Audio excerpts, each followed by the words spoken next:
Buddhist tradition and the Bhakti tradition. And what's so interesting, KD, about our world, I've been thinking about it a lot because I've been staying in touch. Danny Goleman came on this afternoon.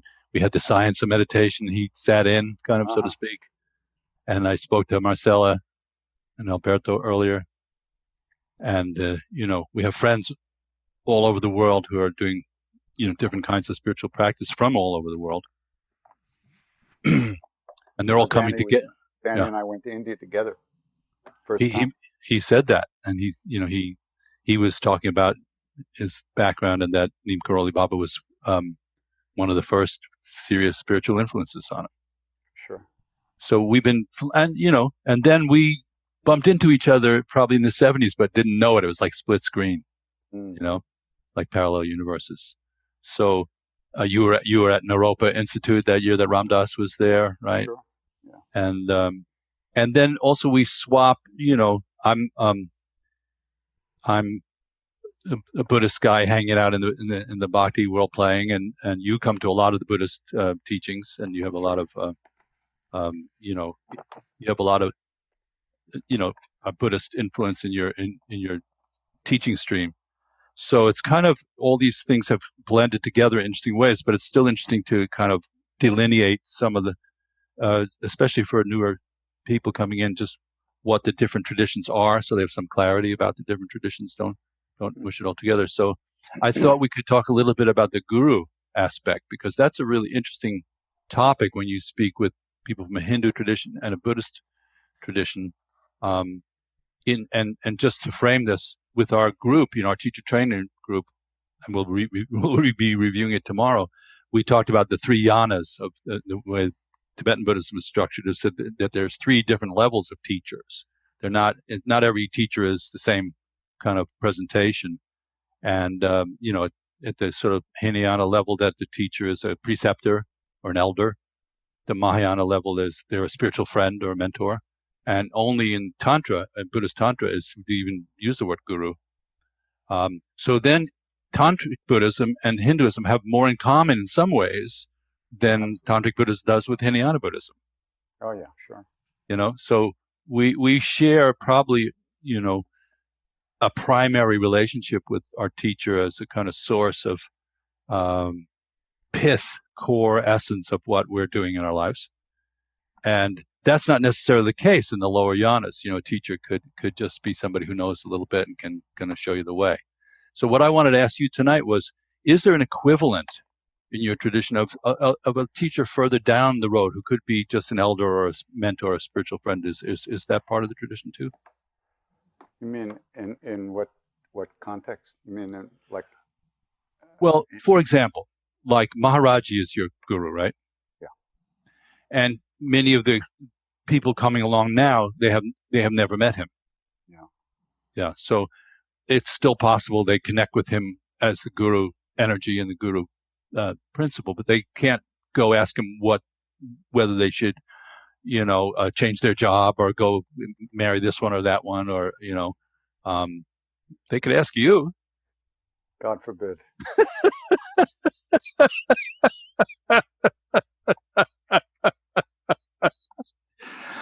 I don't know. There's worse counselors on the planet. There are worse counselors, So you spend time with people, and you're a spiritual friend, I would say. Isn't that? Don't you think so? That's for you to say and me to suffer with. I have no idea. Well, you always disclaim it. I know it's a nice disclaimer. It's like that box of Raisin Bran. It says, there's no gluten in it or whatever. It says, a disclaimer.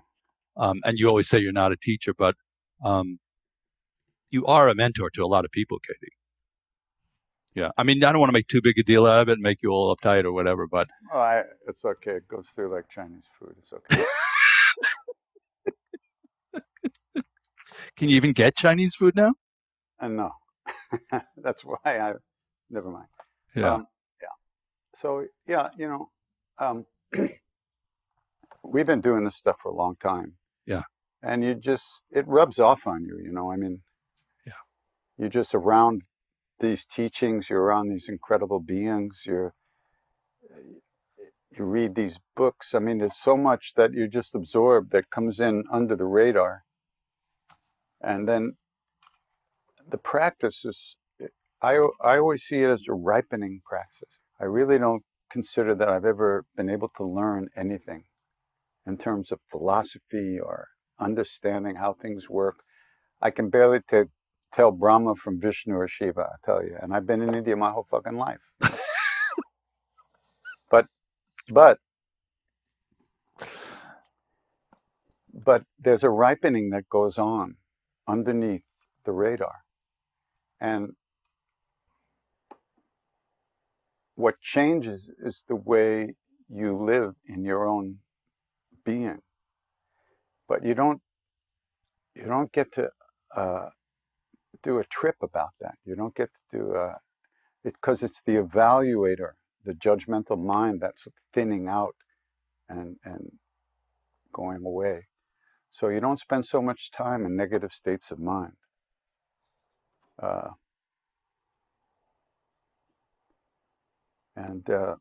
So as a result, you're not quite as reactive as you were in the past, and you're more present.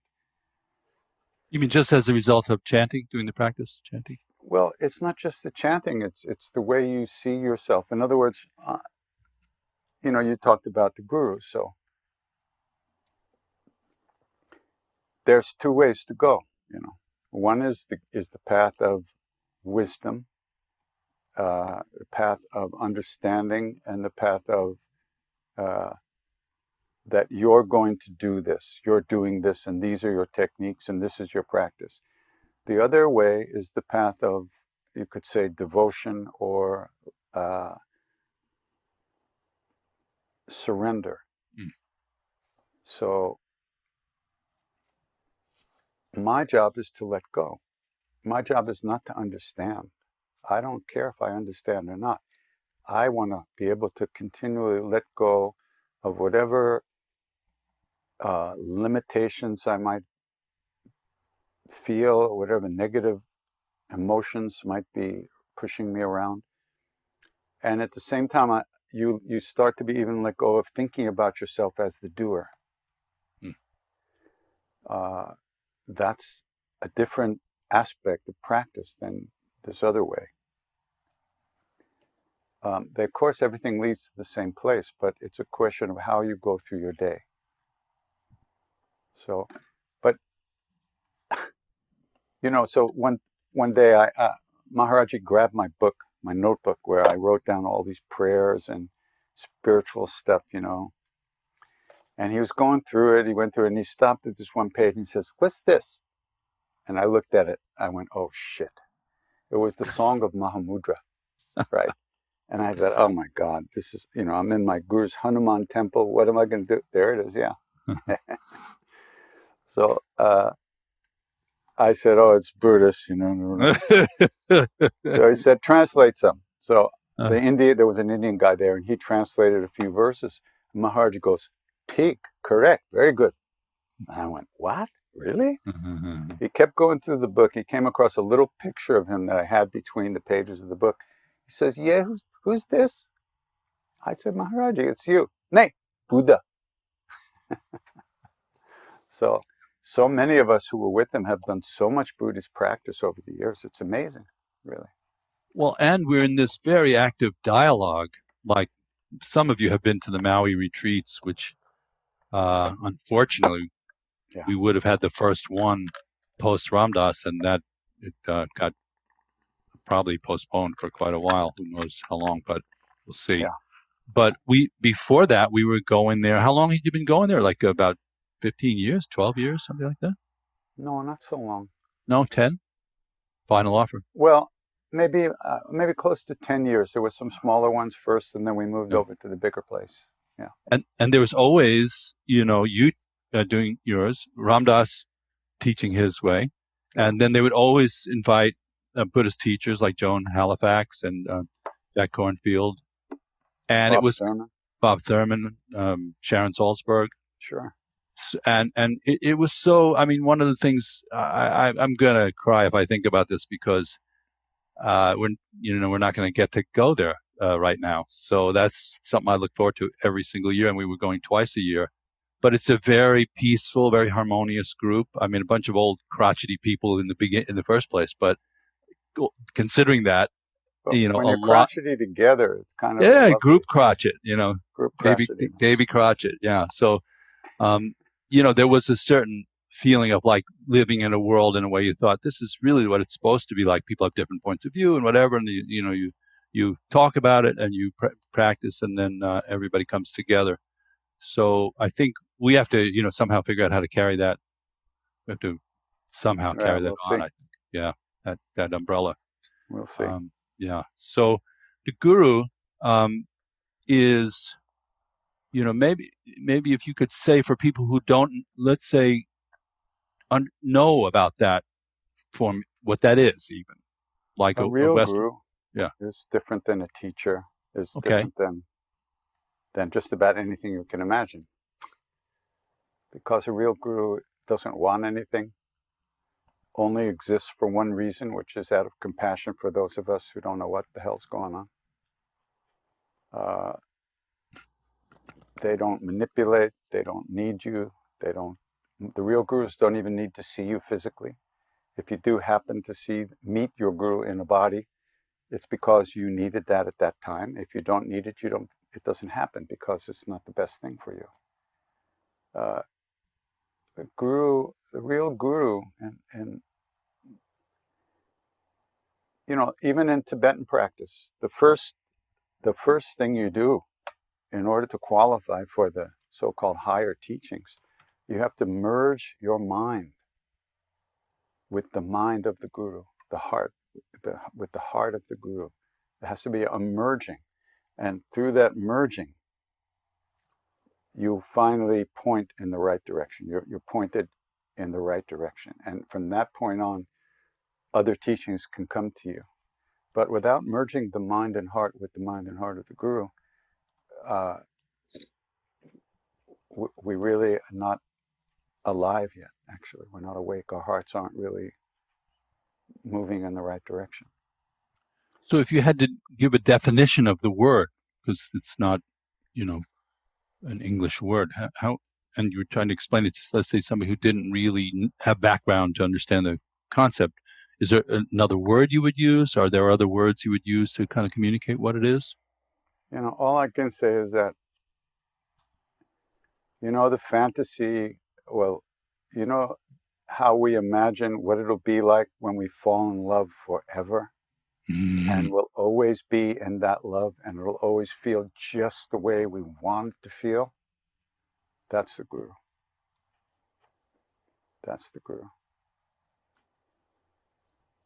And because that love is what lives within us as who we are. And the guru can help us clean the mirror of our hearts so that that love is reflected accurately and fully. And we don't just see the dust on the mirror. Is sometimes the process of cleaning the dust on the mirror of the heart other than sublime? Oh, yeah. I was in India for 2.5 years with Maharaji. He kept me there. He allowed me to stay. He sent me to his devotee, who was the chief of police, who stamped my passport, gave me a year visa. Otherwise, I would have been sent home way early. And then one day he looks at me and said, "You go back to America. You have attachment there." I said, "Baba, I'm just learning Hindi." "Too bad. Ciao, you go." And that was it. And no negotiation. Absolutely no negotiation. Although, in retrospect, in retrospect, he used to send us away a lot. He used to say, "Go away" is my mantra. And so we would go. But there was one guy who used to go. He would leave the temple, and then he would wait until everybody dispersed. Then he'd run back in the temple, and Maharaji would let him stay. So, in retrospect, I could have come to America, said hello to my parents, and gone right back. But I didn't, because what he said was true. I had attachment. In America, I had... What were you attached to? What wasn't I attached to? You know? That's what I said. What weren't you attached to? You know, I had dreams and desires and fantasies and things I wanted to do. And when I left for India, I gave everything away. I sold everything I had because I was never coming back. Because I hated myself, my American self. I loathed myself. I had so much self-hatred and self-loathing that I couldn't imagine staying here if I didn't have to. So my fantasy was going to India forever. So he sent me back to work on all that stuff. And that was painful. Very painful. Oh. Did you ever blame him for it? Like, why did you send me back here? Or did you get it? You understood? No, I didn't blame him. Yeah. How do you blame somebody who's, you know, who's the love you want to be? You know? Oh, there's a song. Yeah. How do you blame somebody who's the love you want to be? I think it's the B-side to I Can't Tell, what did you say? I can't tell Brahma from Vishnu, but what was the second half of that? I don't know what, it had a fuck in it. I don't know what the fuck was going on or something like that. Does anybody remember? Nobody. We'll watch the replay later. Okay, we have it on the recording. Yeah. So there is, you know, would you call that purification? What would you call that? Sure. You know, yeah. Mm-hmm. He wasn't, this was, you know, this was not a teacher. Right. This was what they call a siddha, someone who just changed you. Mm. He didn't ask your permission. Mm. He didn't need to because he lives inside of you as who you really are. And so looking out from within you, he can say, okay, you need a little bit more of this, a little bit more of that. And then he just changes your life. That's what happens for you. You get to work out the very things that are preventing you from knowing who you really are. So I suppose this is a little esoteric, but you know, this is the way you look at it on the path of surrender. Yeah. Well, so that would include COVID-19. That would include Ram Dass's stroke. Absolutely. You know, Ram Dass used to say, as Mickey will attest to, that Maharaji stroked him. Mm. That Maharaji gave him the stroke as a teaching. Mm. He used to say that, and he believed that. Yeah. But when he finally went back to India for the first and only time after the stroke and met Siddhima, who was an incredible saint in her own right and Maharaji's great devotee, she said, Ram Dass, that's not correct. Maharaji would never give you a stroke. The stroke was your karma. Huh. The grace that Maharaji gives you is that you were able to use that and able to overcome that stroke and you know, purify your heart even with that kind of practice you have to do in that intense situation. So the devotion actually is part of a process of accelerating your karma. Absolutely. Yeah. So on that note, there's one other main topic I wanted to get into, but why don't we throw it open to the group if you have any questions for either of us. And maybe Lucy, could you just pick somebody? And if you like, you can just come on and read their own question, you know, so that we see who they are. So please just jump in if you have a question, comment.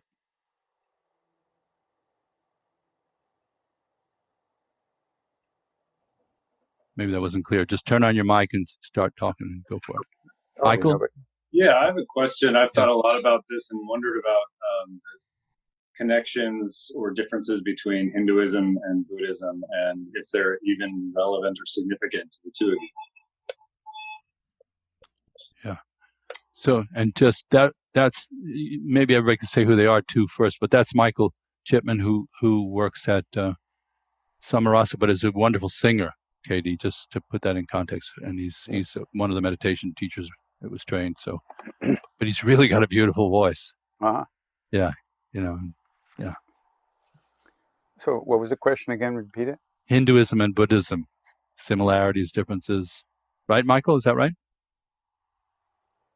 Yeah, the differences, similarities, and are they significant or important? Or because the more that I read spiritual teachings from all these traditions, they all seem very similar. They all seem to be coming towards the same ideas of connection and compassion, and that we're all one, we're all part of the same energy. And I just wonder what the two of you, coming to what you do from two different traditions, how you see those connecting or not.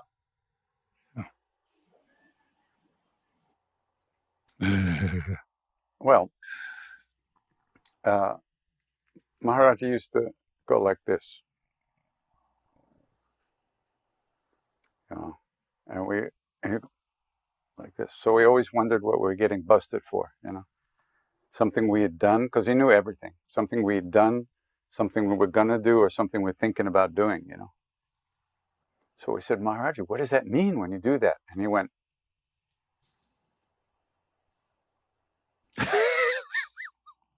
okay, what does that mean? He said, many names, many forms, all one. All one. Many paths, all one. So that made it easy for me, that means I didn't have to worry about whether this one fit intellectually or not, whether this puzzle fit together perfectly or not. If I was attracted to some teaching, I would just go for it. And it didn't have to make sense necessarily on the intellectual level. Because I felt that from what he said, that everything, fed into that oneness or that one of which we're all a part. The big thing about the biggest difference, they say, they asked Buddha, is there a God? He didn't say anything. It's not that he said no. He was silent. And there were certain questions that he was asked that he did not answer. And it wasn't that there were negative answers. He would not answer for whatever reason. And one of the big issues is the idea of no self, anatma in Buddhism.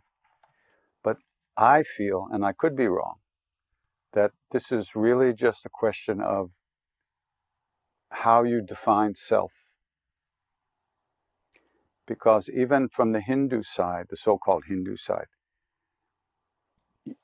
it would be very hard to find a real guru who believed that there was anything that was permanently always separate from everything else, including the soul, so to speak, or the self, capital S self. So even that, it's like a station on the way. It's not the final reality, it's relative reality. Pretty high up relative reality, but still relative. And so what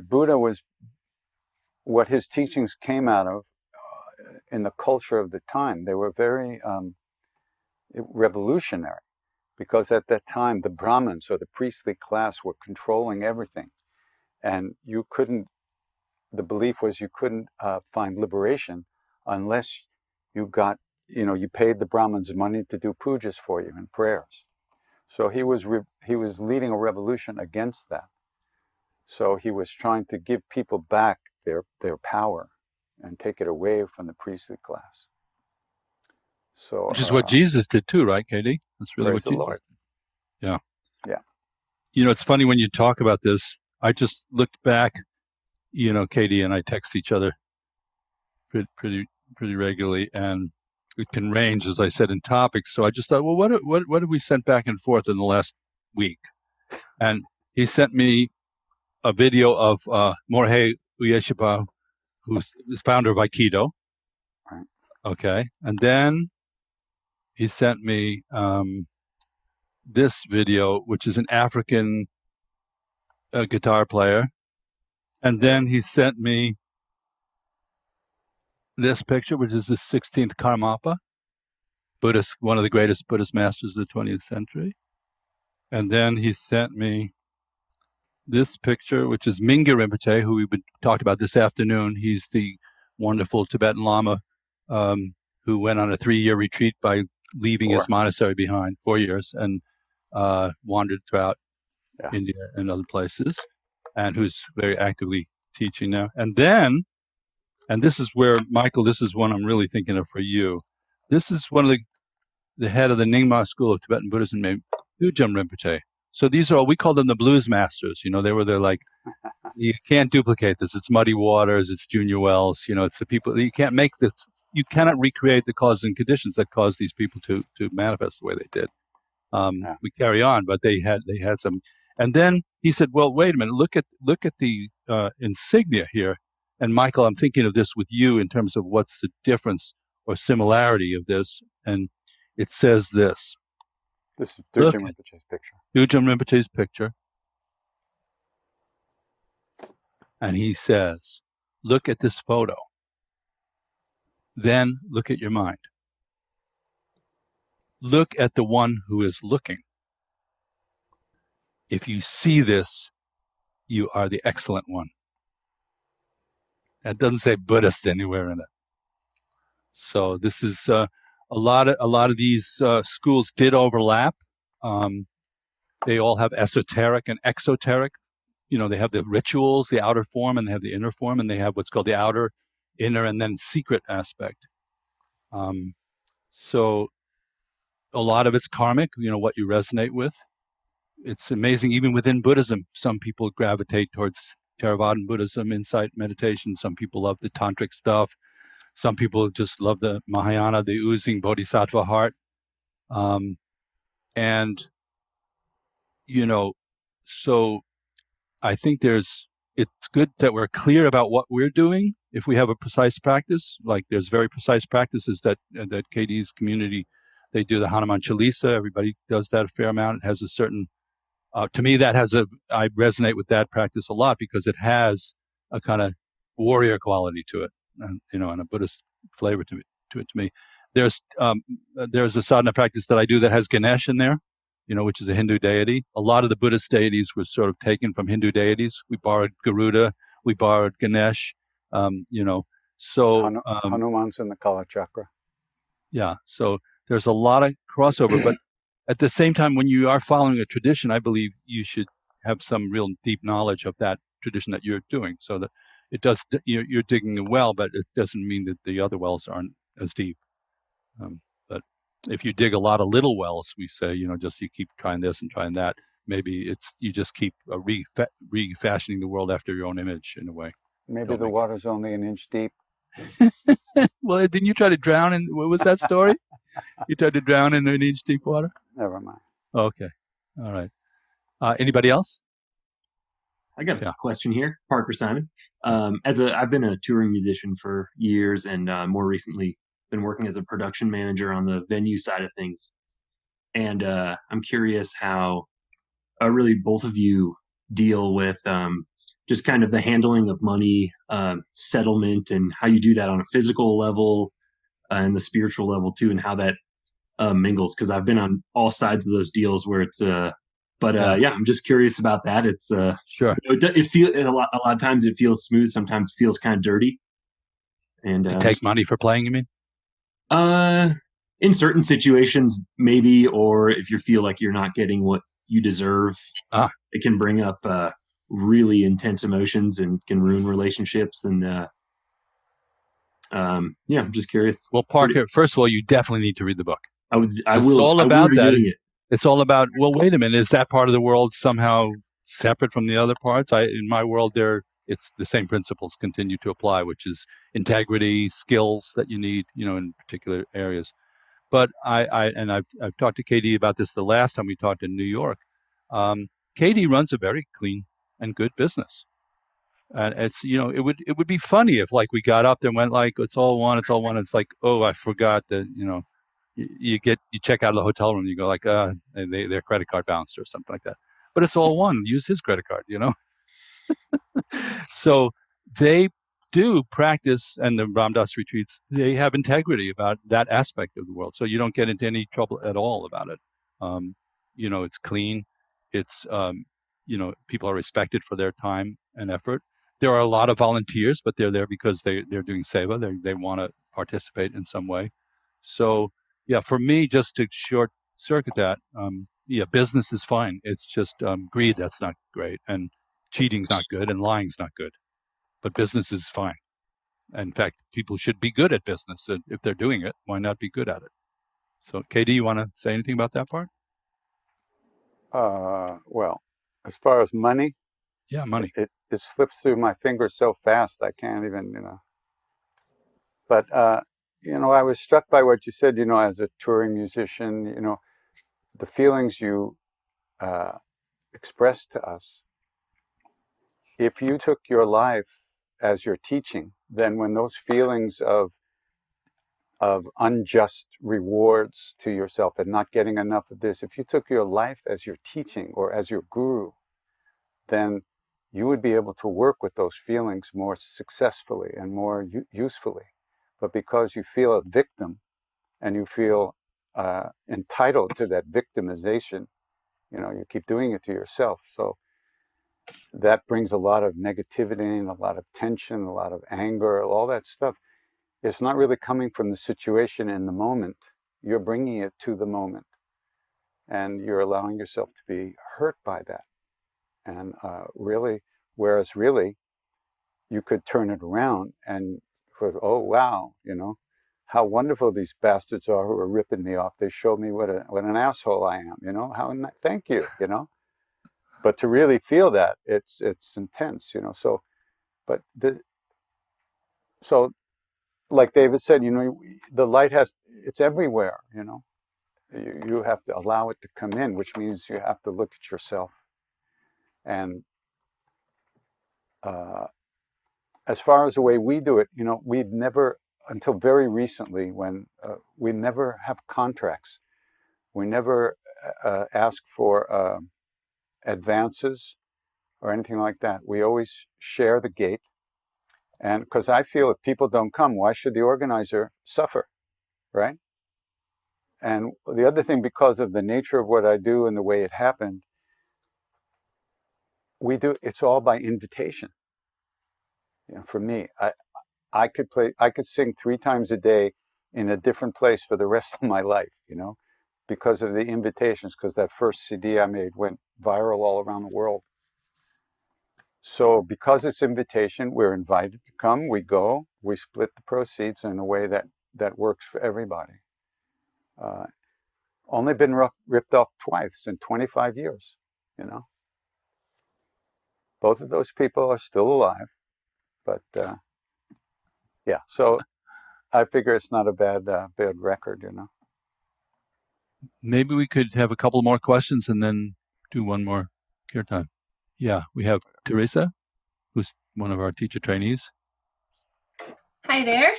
Can you hear me? Okay. Yeah, hi. Hi, Katie. I've seen you several times, and I love your music, and you've really brought me through the past 10 years of my life being a yoga teacher and inspired me in many ways. But I have a question for you tonight. The blanket in the background, was that perhaps your guru's blanket? What blanket? The one that's folded on the wall? That one, yeah. This blanket? Yeah, what's the story with that one? In 1972, I had a few rupees in my pocket for some reason in India. And I was in Delhi and I brought Maharaji a blanket. And I had a dream that he wore it in the temple, and I saw him coming around a corner wearing this blanket. So then I found that color blanket in Delhi and I brought it to him. And sure enough, a couple of days later, he was walking around the corner in the temple and I was standing there and he was wearing that blanket. And then that was that. I didn't know, last September, we were in Greece. And I went to visit a very old friend of mine who was with me, with Maharaji, on one of the Greek islands. Spent a few days with her. And as I was leaving, she asked me to come into her room, and she opened the closet. She reached in and she pulled out the blanket that I gave to Maharaji in 1972, and she gave it to me. And that's that blanket. Wow. Yeah. That is an amazing story. So, can I have a part 2 of my question? I'm sorry. Yeah, sure. Did I unmute? You're good. We hear you, Teresa. Okay. Is there a part 2 to my question I can ask? Of course. Are there other incarnations of Maharaji out there?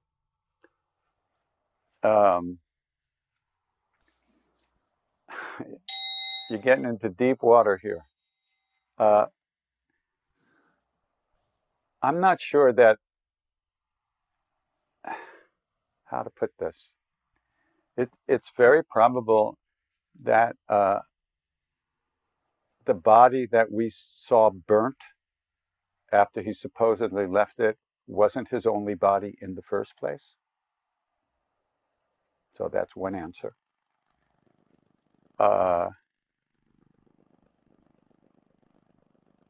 You know, we live in this world, right? And we think it's real. But you know how when you wake up, you realize, oh, that was a dream, you know? So these beings that we call saints or bodhisattvas, they're awake and they know this is a dream, this world. And just, have you heard of conscious dreaming? It's a technique you can develop. Well, they're doing that all the time. And they enter into this dream in as many bodies as they want to, in any form that they want to, out of compassion for us. So I'm not convinced that that body that was burnt was real in any way whatsoever. However, I don't personally have experience of that. This is called the crazy side. So it's very possible that he's living somewhere else and just doesn't want us to see him this time. Just like he wanted us to see him last time. Who knows? It's up to him. All I can do is surrender. And get a little pissed off that I can't see him. Thank you. Sure. Hello, my brothers. Am I next on the questions? Go ahead, Tom. You're good. Thank you, David. David, we met actually about 10 years ago in Barrington, Rhode Island, at Ed Mello's studio, Freedom Yoga. We had dinner that night as well. And Krishna Das, been listening to you since that same time frame. Thank you both. This is a great experience for me to be here with you both. It's hard to find one question to ask you both, right? But so I was thinking I'd ask you the question that David asked Clancy on Midnight Gospel. I just found today. Shout out to David on that. That was good. So how do you know if you're enlightened? How does one know that? What do you feel?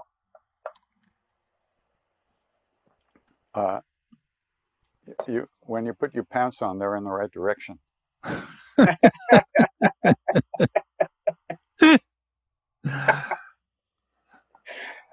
KD. Sir. KD and Tom. Yes, my sir. friend Stanley out in Los Angeles, who's a screenwriter. One time, there's a very famous Buddhist story about what you're asking, which is that Buddha touched the ground and the earth shook. They asked him, how do you know you're enlightened? And it's called the Earth Witness Mudra. So you see a lot of Buddha statues with one of the hands touching the earth. So how do you confirm your enlightenment? And he said, this solid earth is my witness. And the earth shook. And so, there's a metaphor to that, which is he's really grounded. He's stable. He's not vibrating all over the place. He's, in touch with, he's joining heaven and earth, as we say about it. But then, so my friend Stanley, I said, one night we're up, Stanley stays up till 4 a.m. every night. And you have to kind of, I like take a nap between like 11:30 and 12:30, and then I have to hang with him till 4 if I'm staying at their house. And one time we were just saying, he said, I'm definitely not enlightened.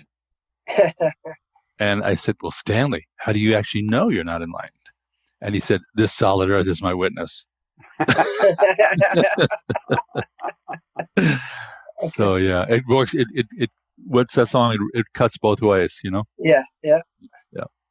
Okay. So it's more of a not something you achieve and you just achieve it. It's you're in and out of it. You know, you have it, maybe then you don't have it, or if you have it, you always have it. Well, that's such a complex question, you know, we spent a whole weekend a couple of weeks ago with this group of people and sort of threading that particular needle. But, you know, you could also say there are stages of realizations, particularly in Buddhism. It's not like, there's something called Samyak Sambuddha, which is total, final, like, complete, total realization. But along the way, you know, there's a lot of stages. There's the Bodhisattva path. There's the Arhat. You know, when you say realizing, there's something you're realizing and something you're stabilizing and something then you begin to manifest. So it's pretty rare that somebody has, you know, in the path, the non-returning path kind of, and then even then the person comes back as a Bodhisattva. Even then they might have little refinements they're working on. So I think, you know, for me, I don't want to say it's a moot point because when you do meet, like KD sent me a film of Karmapa 16 along in that text, and you see him getting up on the throne doing the black crown ceremony. You go like, well, I don't know what the full thing looks like, but this sure looks pretty awesome, you know?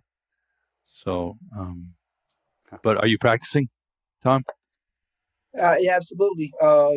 So right now I'm a social worker. So, you know, each day I'm practicing. I have to think I'm on the Bodhisattva path, but you know, each day meditating, trying to stay mindful, chanting. Chanting has been such a, you know, whenever I'm off my game, and I'm often off my game, I'll put on my shuffle, my iPod, and you know, and Krishna will come on there, and you know what brings you back. I'm angry, and I'm, you know, fuck this guy, you know.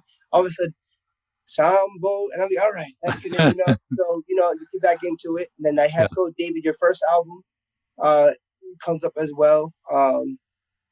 You know, that the first one we found way back then, I think it was Simplicity. Simplicity comes on too, and that grounds me. So you know, back to the earth, and breath. I come in and out of it. You know, when I get angry sometimes, the world how it is, and the oppressed, and how much can I change? How much can I not change on this go round? And it's a struggle. And where do you live, Tom? I live in Pawtucket, Rhode Island. Oh, okay. Where? Yeah. Rhode Island. Pawtucket. So, Pawtucket, Rhode Island. Rhode Island. So Oh, yeah. Pawtucket. Yeah, Rhode Island is little small state. Well, thanks a lot for checking in. It's really good to have you with us. It's been great. It's been a true pleasure. Thank you. I think maybe we could close, KD, you know, maybe something just put us all to bed. You got anything? Just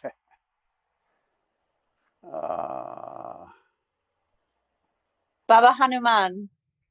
That'll put you to bed? No, that's for the morning. Oh, that could put you to bed. It's slow. Yeah. The first part is slow. Let me see.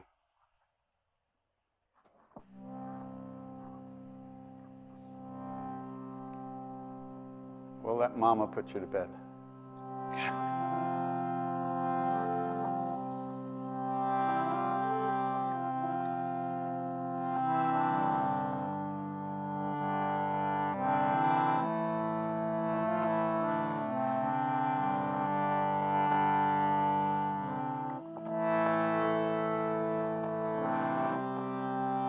Ma Durga, Ma Durga, Ma Durga, Ma Durga, Ma Durga, Ma Durga. Ma Durga, Ma Durga. Om Namah Chandikaya, Om Namaschandikaya. Om Namaschandikaya. Om Namaschandikaya. Om Namaschandikaya. Om Namaschandikaya. Jayanti Mangalakali Bhadrakali Kapalini Durga Kshama Shiva Dhatri Swaha Svadha Namostute Narayani Namostute Narayani Namostute Narayani Namostute Narayani Namostute Siddhi Buddhi Prade Devi Bhakti Mukti Pradayani Mantramurti Mahadevi Mahalakshmi Namostute Narayani Namostute Narayani Namostute Narayani Namostute Narayani Namostute Sarvabadha Vinirmukto Dhanadhanya Sutamato Manusyo Matprasadeno Bhavishyati Sanshaya Narayani Namostute Narayani Namostute Narayani Namostute Narayani Namostute Om Narayani Om Narayani Om Narayani Om Om Narayani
It just started to very gently rain. Here too, yeah. There too? Here too. Yeah. Here too, 4. Well,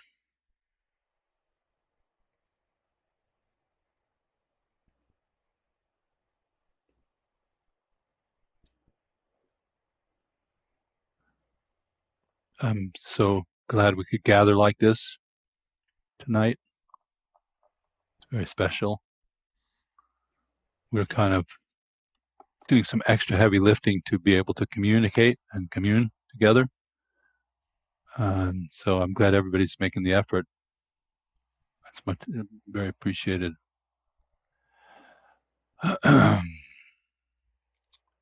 Especially thank KD for joining in tonight. And I miss you, KD. It's really nice to be with you this way. Thank you very much for coming. And thanks to the staff at Samarasa for putting this together, to Susan and Lucy. Don't forget Samarasa in your activity. There you have lots of things going on online. If you want to know what KD's up to, you can go to krishnadas.com, samarasacenter.com. And we'll be continuing, those of us who are doing the teacher training, we start at 9 a.m. LA time tomorrow morning. So we'll regroup and keep going. A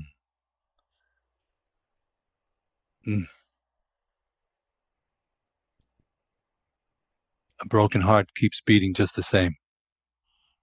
Old bluegrass tune.